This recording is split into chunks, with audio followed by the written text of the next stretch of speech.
Когда мы говорим о стоимости тех или иных продуктов и товаров в Молдове и говорим в сравнительном анализе относительно соседних стран Украины, Румынии, Турции и так далее, и спрашиваем, почему у нас дороже, чем у них, то обычно импортеры отвечают тем, что у нас рынок маленький, и есть определенные расходы на доставку товара, которые примерно одинаковы для Украины, допустим, и для Молдовы.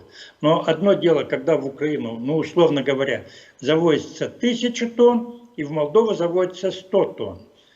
Естественно, на те расходы, которые необходимы для доставки 1000 тонн в пересчете на единицу продукции, намного меньше, чем в Молдове.